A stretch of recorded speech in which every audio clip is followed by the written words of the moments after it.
Bonjour et bienvenue dans les 4V, David Douillet. Merci d'être là de si bon matin, parce que je sais que vous vous couchez très tard, puisque vous êtes tous les soirs au micro de nos confrères de RMC.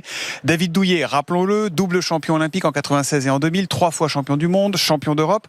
Je voudrais pour commencer vous montrer une image qui est toute fraîche. Il faut la regarder en l'air, cette image, très haut, pour voir Armand Duplantis, le Suédois de 24 ans. C'était hier soir au Stade de France, 22h17. Armand Duplantis est sur le toit du monde de la perche.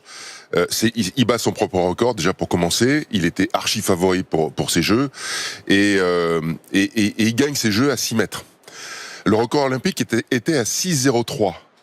Donc il demande une barre à 6,10. Et là, il passe à 6,10, donc il bat le record olympique. Et on peut se dire, bon bah tiens, il va s'arrêter là. Ça c'est les Jeux Olympiques. Et ce qui était magnifique aussi, c'est les 2 médailles d'argent et une médaille de bronze qui le soutenaient, qui l'encourageaient, qui le poussaient. Oui, et puis aussi derrière Renaud Lavillenie, qui était avec ses parents. Renaud Lavillenie, l'ancien champion olympique, détenteur aussi d'un record du monde aussi à la perche, qui a été associé avec ses parents. Et notamment sur la stratégie pour le mener jusque-là. C'est quand même incroyable. Travail d'équipe. Vous, de toute votre carrière, quel est le souvenir le plus fort que vous gardez ?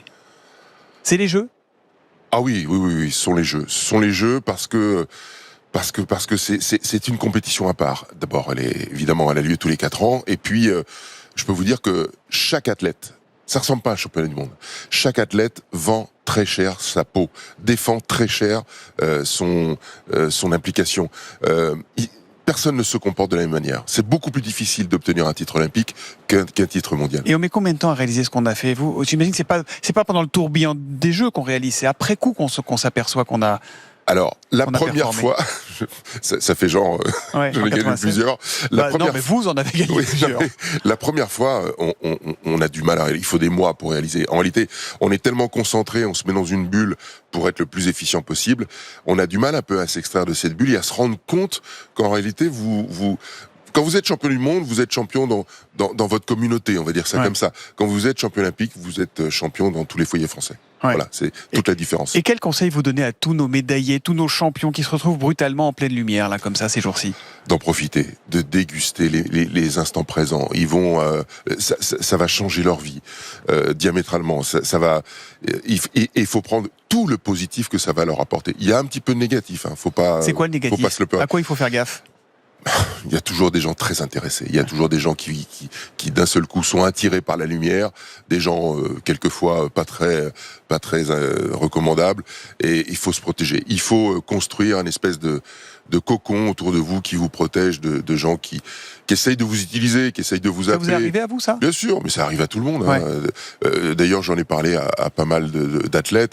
Je leur dis attention aux piques-assiettes. Voilà. Bon. Aujourd'hui, votre fils du judo s'appelle Teddy Riner. Mais est-ce qu'il y aurait eu Teddy Riner s'il n'y avait pas eu David Douillet avant ? De la même manière, qu'est-ce qu'il y aurait eu Zidane ? De champion, il a allumé cette flamme. Voilà, c'est Duplantis, on en parlait. Armand Duplantis.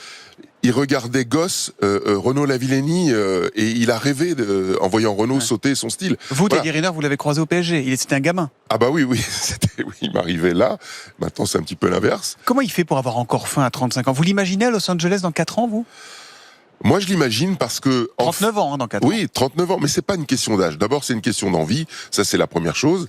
Et il y a que lui qui peut gérer ça. Mais surtout, c'est le physique. Voilà. La seule contrainte qu'un athlète, lorsqu'il a toujours envie, peut avoir, c'est son physique. Or là, et c'est ce qu'il a fait jusqu'à maintenant, parce que même, je peux vous dire que d'arriver là à 35 ans, c'est déjà... Niveau, c'est pas la fête. Non, j'oserais dire que les Jeux Olympiques, c'est la cerise sur le gâteau. C'est la récompense pour un athlète de haut niveau, pour un compétiteur. Le fait de participer à une compétition, c'est sa récompense. Le plus dur, c'est le quotidien, c'est la routine, c'est le sac qu'il faut, les tonnes qu'il faut soulever, les milliers de répétitions de mouvements. C'est ça le plus dur. Et le risque, c'est qu'on oublie tout ça, qu'on s'habitue, qu'on banalise les victoires de Riner, non ?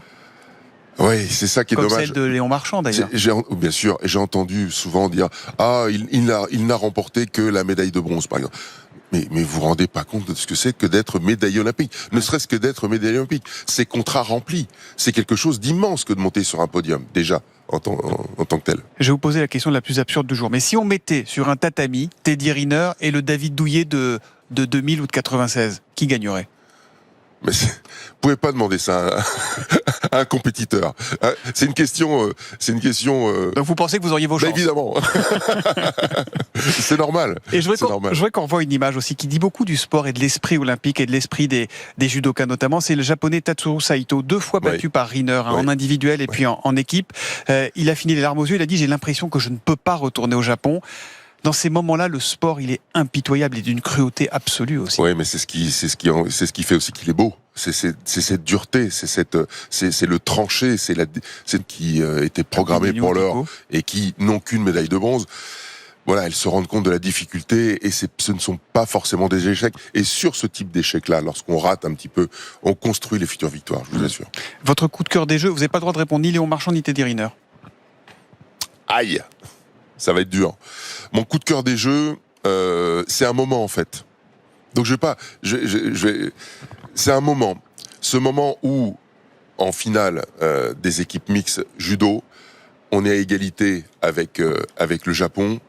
Et vous avez un tirage au sort de la catégorie qui doit recombattre. Pour savoir qui va jouer le dernier match. Et c'est ce moment-là, précisément.